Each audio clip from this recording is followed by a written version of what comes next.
Bienvenidos a una emisión más de Educación y Conciencia. Soy Conchita García, comenzamos.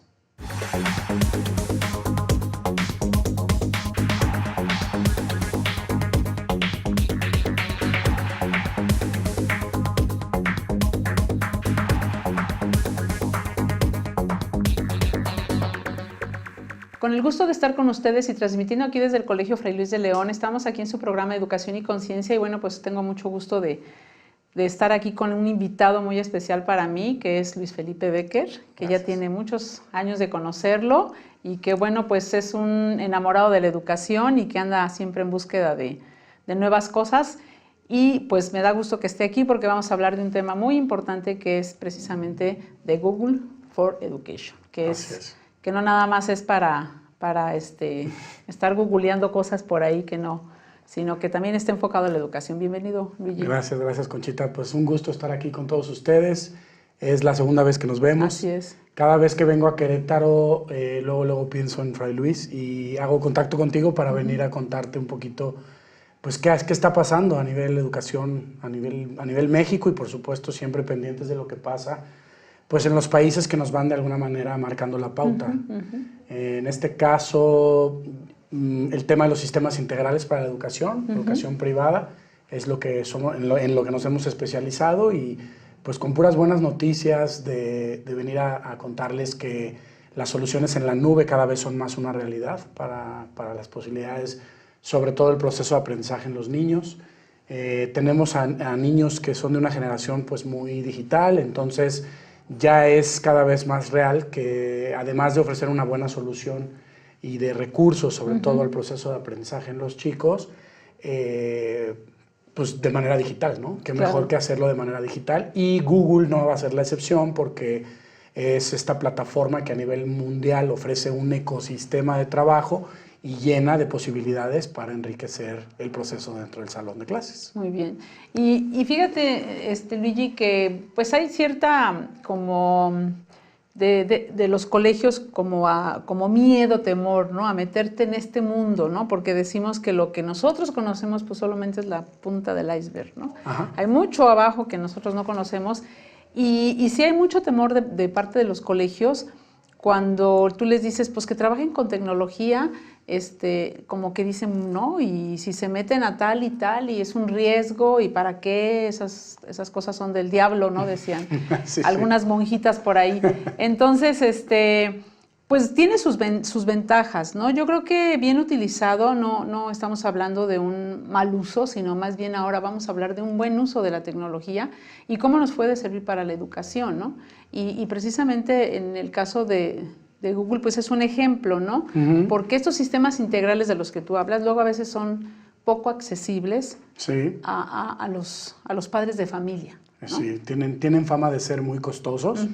Normalmente estos sistemas le pertenecen a grupos editoriales pues, de talla mundial, que son muy importantes. Ahora, creo que es fundamental centrarnos en que el profesor jamás va a poder ser reemplazado ni por ninguna tecnología.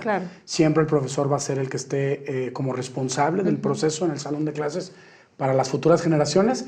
Y entonces ahí lo que hay que sí instalar es un proceso de corresponsabilidad, diría yo, un proceso de formación continuo en el que no sea un círculo, un proceso cerrado, sino que esté en constante actualización, porque la tecnología va cambiando a pasos agigantados. Y entonces lo que nosotros queremos poner en manos de esas futuras generaciones pues es toda la ofimática que ofrece, por ejemplo, en este caso Google, para el desarrollo profesional de los chicos en la vida real. Cómo aplican todo ese conocimiento que están construyendo en el salón de clases en su contexto fuera de la escuela, ¿no? Fuera de la escuela. Eso es importantísimo. Claro, porque desde ahí, bueno, viene pues la creatividad, ¿no? La innovación, el emprendedurismo y todo lo que está de moda ahora, pero ahí viene bien práctico, ¿no? En algo que les gusta a ellos, porque pues todos hemos escuchado estos términos, ¿no? De que no sabemos algo, pues ahí está San Google o ahí está sí, así es. o googlealo, ¿no? Ya te dicen, es un ¿no? verbo ya. Es un verbo ya. Entonces, la información ya está ahí. El chiste de todo esto, pues ya no es los maestros darles la información, porque pues esa ya la tienen más ellos que nosotros, así es, sino qué hacer con esa información y sobre todo pues discernir, ¿no?, entre lo bueno y lo malo. Así es. ¿No? Y que no te creas todo lo que te ponen ahí. Digo, hay que saber esa parte importante, porque si no, bueno, pues puede venir digo, pues las fuentes no todas son fidedignas, ¿no? Entonces, claro, ahí cuando ya está dedicado a la educación, bueno, sí, pues ya estás teniendo ya toda una revisión de contenidos y de cuestiones que ya sabes tú que están seguras, ¿no? Así es, siempre en base a lo que tú comentas, que es ciertísimo, nosotros recomendamos como consultores instalar procesos de tecnología que vayan siempre de menos a más, en un crecimiento orgánico. No se trata de digitalizar a todo mundo. Otra cosa que es importantísima en México es que la solución está y el medio muchas veces es el que es carente, o sea, el Internet. Entonces también es cierto y estamos más cerca de la posibilidad de contar con mejores conectividades, con mejor infraestructura para poder navegar en ese vehículo que nos lleve a un infinito de posibilidades, sí, claro, ¿no? Y repetir que los chicos, los estudiantes, los aprendices están completamente listos para incursionar en ese carril y para meterse, sin perder siempre todo lo que fue muy bueno de la parte tradicional en la educación, que no quiere decir que haya estado mal ni haya estado bien, simplemente era el contexto en el que nosotros, claro, nos formamos, y hoy por hoy lo que estamos buscando es el equilibrio entre las dos cosas, digamos, lo muy bueno de la parte tradicional y no perder esa riqueza, los valores. Ustedes que son un colegio tan centrado en la formación del individuo como tal. Y me encanta que tú como directora siempre has buscado las alternativas, lo nuevo, las actualizaciones de lo que hay en tecnología para la educación. Y repetir una vez más que ser muy incisivos en que el profesor hace a la clase, ¿no? El profesor es quien está como responsable y luego todo lo que existe en la periferia del profesor es simplemente un recurso. Así es. Entonces, que ese recurso siempre vaya creciendo de forma orgánica. Al ser tecnología, entender como tecnología para la educación, también hay que entender que tiene que existir la prueba y el error. Hay situaciones en las que nos vamos a equivocar y pues eso yo creo que es la vida cotidiana. Hay que, esta mañana veía un video que nos hiciste favor de compartirnos, muy interesante, pues de que a México y el contexto en el que hemos crecido le ha tocado pues ser de los más protagonistas y los más resilientes, ¿no? Nos ha tocado un poco ir por la carretera libre en ese sentido, pero eso también nos hace ser pues la sociedad que hoy tenemos esperanza de ser, ¿no? Una sociedad global, una sociedad preparada, que piense críticamente, que tenga conciencia en los demás, que sea tecnológica, que sea inclusiva. Hoy también hablabas de la educación inclusiva. Entonces, todo eso es, al final, la educación, un acto de amor y lo que nos tiene aquí reunidos el día de hoy, hablar de esto, ¿no? Así es. Y es que además, fíjate que algo que has dicho tú muy importante, que también se le tiene miedo, es eso de que pues vamos a ser reemplazados, ¿no? Sí. Entonces, hay maestros que dicen, bueno, entonces, si ya van a estar las universidades virtuales, las escuelas virtuales, entonces ya no va a haber edificios, ya no va a haber maestros, pues entonces todos desde su casa aprendiendo, ¿no? Y yo les decía el otro día a unos maestros que no, porque un factor bien importante para el aprendizaje está la afectividad, ¿no? El afecto. Entonces, muchas veces tú aprendes pues porque a lo mejor hay cierta conexión con el maestro, ¿no? Sí. O no aprendes porque de plano ese maestro nomás no te cae. Y no es la materia, es el maestro, ¿no? Entonces, hay una relación de emociones ahí que pues con una máquina no se van a dar, ¿no? O de manera virtual. Entonces, por eso mucha gente no le gustan los diplomados virtuales, por ejemplo, o las maestrías o los doctorados, porque sí son muy cómodos desde tu casa, bien a gusto, ¿no? Pero falta esa interacción, ese contacto visual, ese platicar, el contacto físico con los compañeros, toda esa parte del salón, que se gesta en el salón, que es como un ambiente, ¿no? Propio para aprendizaje, ¿no? Entonces, si no podemos ser reemplazados por una máquina porque no te lo va a dar, aunque ya esté en la famosa Sofía, que es una pues robot ahí, ¿no? Que piensa y todo, aún con todo y eso, pues yo creo que somos irreemplazables, ¿no? Como seres humanos. Entonces, pues no tenerle ese miedo, ¿no? No va a desaparecer la escuela. Creo que eso no por el momento, ¿no?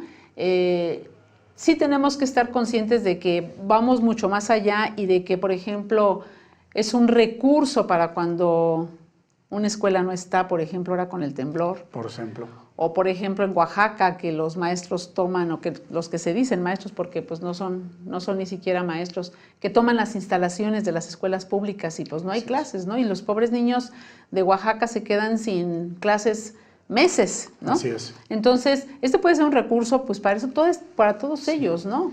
Ya cada vez es más real que las clases van a poder ser de forma, en algunas veces y por necesidades diferentes, por circunstancias, alguna enfermedad, alguna catástrofe. Sí es real que se va a poder tomar clases, hacer foros de discusión en línea con todos estos sistemas de comunicación vía distancia, teleconferencias, todo este tipo de cosas ya están incursionando en el sector educativo de forma importante, pero pues regresando a la parte del recurso humano, que es la parte más importante siempre. Este planeta está construido de seres humanos y siempre también la parte de que un maestro te marca para bien y para mal. Para bien y para mal. No pretendemos que desaparezca. Los países que van marcando la pauta a nivel de educación mundial son países en los que el docente está muy revalorizado, es muy respetado, es una persona que está muy reconocido a nivel sociedad. Y bien pagado. También muy bien pagado. Entonces aquí lo que está haciendo México es un intento muy loable, porque están haciendo e intentando las mismas prácticas. Emular es una gran cualidad de los seres humanos. Entonces vamos por muy buen camino, siempre somos optimistas, nos levantamos muy temprano, igual que tú, para tratar de dejar algo en esas futuras familias de nuestro país. Y pues sin duda el maestro hay que tomarlo de la mano y acompañarlo para que no vaya solo, ¿no? Claro.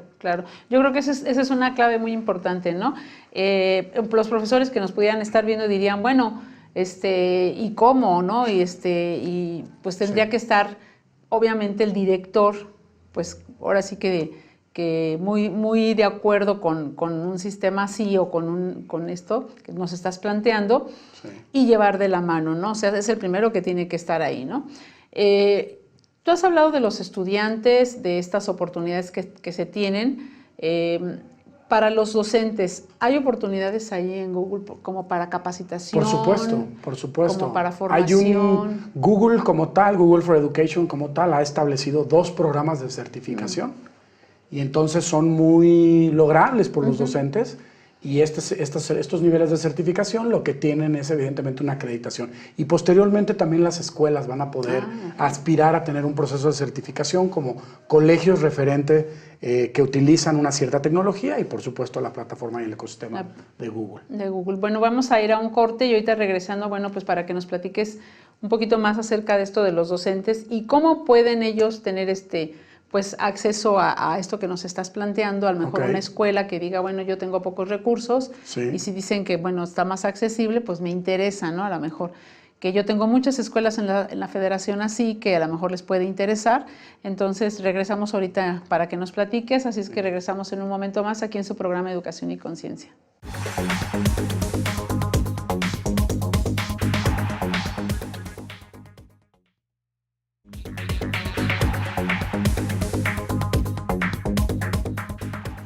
Continuamos aquí en su programa Educación y Conciencia y estamos con Luis Felipe Becker, que él viene a platicarnos sobre Google for Education. Y bueno, pues estamos hablando de las opciones que hay para docentes, ¿no? Y cómo le pueden hacer, por ejemplo, las escuelas que estén interesadas en decir, bueno, si esto es más accesible, pues a mí me gustaría a lo mejor tener algo, ¿no? Porque hoy por hoy es ya un hecho que tenemos que cambiar la educación. Ya no podemos seguir dando clases como nos dieron a nosotros hace muchos años, sobre todo a mí. Entonces, hay que hacer un cambio. Yo les decía pues a muchas congregaciones de la federación en la que estoy como presidenta, pero decía yo, hagan un cambio el que sea, pero háganlo. Que los papás vean, mira, ya cambiaron aquí, oye, sí, están en mejora, ¿no? Entonces, creo que esa es una oportunidad que tienen ellas, sobre todo por el tipo de familias que tienen, en donde pues tampoco son de muchos recursos. Ellas alegaban mucho esa parte, no, pues sí, pero es que ustedes tienen, pero pues nosotros que no. O sea, a lo mejor es una muy buena opción para la federación, las escuelas. Directamente, gracias por preguntar. Yo recomendaría que se acercaran directamente con Google. Es una oficina 100% horizontal, una ideología de trabajo increíble y ahí mismo pueden conseguir, porque esa plataforma es completamente gratuita.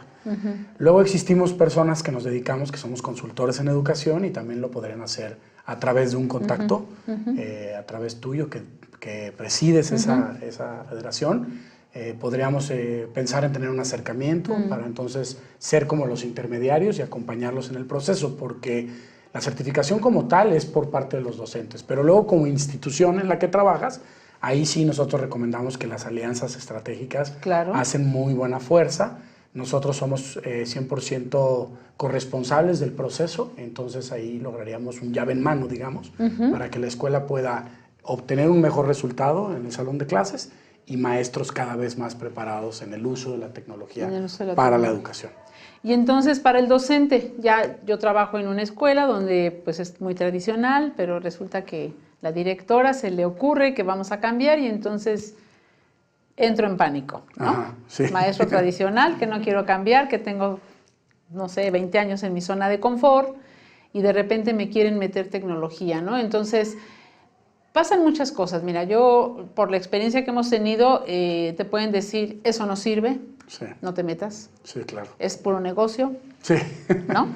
Entonces, con tal de que no te metas porque me vas a sacar de mi zona de confort y yo no quiero. Yo estoy muy a gusto así enseñando a lo tradicional, ya me lo tengo bien sabido, ya no tengo que preparar nada, ya todo, ¿no? Ese puede pasar un grupo de maestros. Otro grupo de maestros puede ser que diga, órale, hasta que por fin se decidió la directora. Porque ya estos métodos, sobre todo los más jóvenes, que ya no les va el pizarrón, es más, no utilizan el pizarrón ellos, ¿no? O sea, dices, ya esto, ¿de dónde lo sacaron? O sea, yo no lo conozco, ¿no? Y entonces esos son los que dicen, bueno, ¿y dónde me capacito? Yo sí quiero entrarle. Yo ya sé más o menos sé manejar mis redes sociales, para lo que me interesa lo manejo perfectamente, pero para educación, pues, ¿qué hago? ¿Cómo le hago, no? ¿Cómo ingreso a esa plataforma si es que ya mi director o mi directora se decidió? Y están los docentes que dicen, híjole, bueno, pues es que le tengo que entrar porque si no me quedo sin trabajo y ¿dónde me acomodo, no? Entonces, ya también viene la inseguridad económica y entonces dicen, pues no hay más que entrarle, ¿no? Entonces, ¿cómo puede Google, por ejemplo, dar esa formación o que empecemos a experimentar? Nosotros recomendamos, ¿no?, que sea a partir de una alianza estratégica con alguna empresa, alguna editorial que tenga la alianza a su vez y que sea Google Partner for Education, y a partir de ahí se instala primero que nada un diagnóstico. Siempre partimos de un diagnóstico en los docentes, que es muy sencillo, pero a la vez nos dice mucho, y a partir de ese punto de partida hacemos un plan de acción, un plan de trabajo, un plan de acompañamiento. Es ciertísimo lo que tú comentas. Nosotros lo que hacemos todos los días es una labor de culturalización. Vamos a las escuelas a primero que nada buscar al líder que nos permita iniciar un proyecto de cambio, un proyecto de transformación en las prácticas, sin perder el ADN de las escuelas, sin perder lo que ha caracterizado y lo que ha sido muy bueno como prácticas pedagógicas, digamos. Y entonces ahí nosotros hacemos de alguna manera un traje a la medida. La propuesta de nosotros es 100% flexible y va en función de las necesidades de cada escuela, porque esa es otra cosa ciertísima. Las escuelas tienen necesidades diferentes, contextos diferentes, realidades diferentes. Entonces nosotros a lo largo de los años hemos aprendido a instalar procesos en base a las necesidades reales que tiene cada instituto. Entonces nos hemos vuelto como muy escuchas, ¿no?, como muy personalizado el trabajo, y eso garantiza, pues, sin lugar a dudas, un mejor resultado en las prácticas. Que finalmente es lo que el profesor debería hacer en su clase, ¿no? Tener una educación personalizada, pues no todos los niños tienen las mismas habilidades, ni viven en su entorno es diferente. Y entonces, si nosotros diéramos realmente, después de un diagnóstico, lo que cada niño necesita, pues tendríamos éxito en todos, ¿no? Claro. Entonces, pues estás haciendo lo mismo tú, pero para así estamos haciendo exactamente eso, directamente buscando a los que dirigen las instituciones al final. Nos interesa muchísimo llegar a la federación que tú presides. Hemos hecho algunos esfuerzos, lo tengo que decir, no va a ser nuevo para nosotros, habrá muchas caras conocidas y la verdad es que sí queremos marcar en la agenda la posibilidad de tener ese acercamiento con ellos para proponer y para ver si tenemos alguna posibilidad de contribuir con sus proyectos diferentes y de diferentes necesidades. ¿Y por qué no pensar en el sistema público? Esa es nuestra ilusión siempre. El tema de educación pública pues es la parte más grande de la pirámide de nuestro país. Exactamente. Hemos tenido también algunos acercamientos a nivel nacional, a nivel de educación nacional, y pues todos los días tenemos la ilusión. Porque fíjate que te quiero platicar que a raíz del congreso que hicimos, sí, donde tú estuviste con estas páginas web Así de es, ETIO, sí. Y que el Fray Luis ya tiene la suya, ¿no? La Ciudad de los Niños también, que son de los Agustinos Recoletos. Así es. A raíz de ese congreso, pues nuestro interés, fíjate, muy curioso que nuestro interés era que impactara en Querétaro. Como íbamos a hacer sede, dijimos, pues por lo menos que impacte en Querétaro y que todos se vayan movidos, conmovidos, conflictuados. Y había maestros de toda la República Mexicana. De toda la República Mexicana, porque fue un congreso de la Confederación Nacional de Escuelas Particulares. Así es. A la cual nosotros estamos afiliados y me tocó ser sede. Y entonces yo quería aprovechar que íbamos a hacer sede para que impactara en Querétaro y que la educación en Querétaro, bueno, pues se moviera, se empezara a mover, ¿no? Por lo menos que se fueran ya movidos y vamos a hacer algo diferente. Sin embargo, me comentaba el director de educación, que es el que pues, nos norma y nos rige a los colegios particulares, que pues hay mucho interés en que se le dé seguimiento al Congreso. Y entonces dice, no podemos parar en un Congreso, y ahí quedó, hay que seguir trabajando. Claro. Y él, bueno, él está trabajando, su jefe es el secretario de Educación Pública, él trabaja con las particulares, pero platicando con el secretario de Educación Pública, pues también había ese interés porque no solamente impactó en Querétaro, impactó a nivel nacional. Claro. Entonces yo eso no lo sabía, yo pensaba que nada más se había quedado aquí y había impactado, él me decía, esto se fue a nivel nacional y Querétaro quiere ser punta de lanza en el cambio educativo. Wow. Entonces, ¿hay oportunidad? No, bueno, sin duda. Querétaro, pues yo digo que los ojos de la nación están puestos en el crecimiento, en todo el crecimiento que ha tenido y la parte inmobiliaria, la parte educativa no debe ser la excepción. Debe haber más opciones también, eso es ciertísimo, ¿no? Están llegando a vivir acá gente de todos lados del país, se vive muy bien acá, entonces pues tiene que haber oferta y tiene que haber calidad, porque al final familias y familias y familias que se integran a esta sociedad, entonces la educación no debe ser la excepción. También yo creo que tiene que ver que nosotros hemos puesto los ojos acá para todo ese crecimiento de oferta educativa que ha habido. Sí. Entonces, colegios americanos, colegios suizos, colegios... Y la educación pública sin ser la excepción. Nosotros tengo la buena noticia de decir que hemos instaurado algunas soluciones ya en el educativo público y con muy buenos resultados. Entonces hay que darle continuidad, hay que no quitar el dedo del renglón, trabajar todos los días y evaluar. Porque también. Fíjate que ahí, pues nosotros, por ejemplo, decíamos, somos un porcentaje, pues somos menos del 15% a nivel nacional, los privados. Sí. Suponiendo que todos los privados tuviéramos estas alternativas de... Sí. ¿no? Y no todos lo tenemos. Entonces, o sea, solamente el 15% es el que tiene el privilegio de asistir a una escuela privada. Sí. Yéndome con mucho, ¿no? Esa es la radiografía. Antes era el 10, ahora después 12, yo creo que ahorita estamos como en un 15% a nivel nacional. Entonces, la educación en México realmente, quien la marca, pues es el sector público. Sí.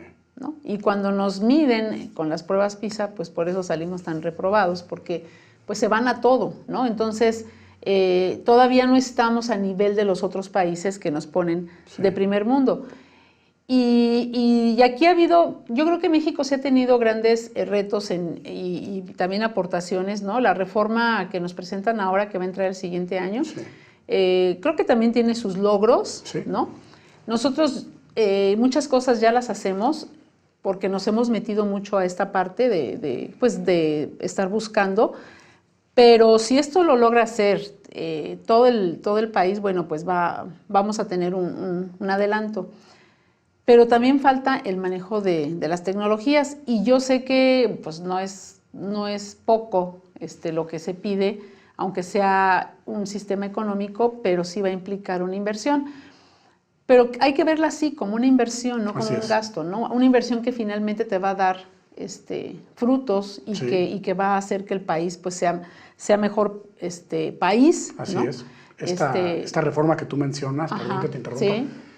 Atiende a un documento que se llama el Documento de las Habilidades del Siglo XXI y que plantea el desarrollo de 4 pilares fundamentalmente, ¿no? El primero es asegurarnos de desarrollar el pensamiento crítico y creativo en los estudiantes, la resolución de problemas, todo el tema de la instauración de tecnologías para la educación, ciudadanía digital. Así es. Las nuevas conversaciones que cuando tú y yo íbamos a la escuela no existían en el educativo, la equidad de género, la educación financiera, la educación de conciencia global, de conciencia ecológica, todas esas conversaciones que hay que meter y la más importante, la que siempre hemos hablado tú y yo y que se menciona mucho en el sector educativo público y privado es el desarrollo de la inteligencia emocional en los estudiantes. Así es. Un niño que es educado a partir de sus experiencias y de sus emociones es un niño que va a ser muy bien desenvuelto en todos los aspectos de su vida. Entonces, vamos por buen camino, no quitar el dedo del renglón, trabajar todos los días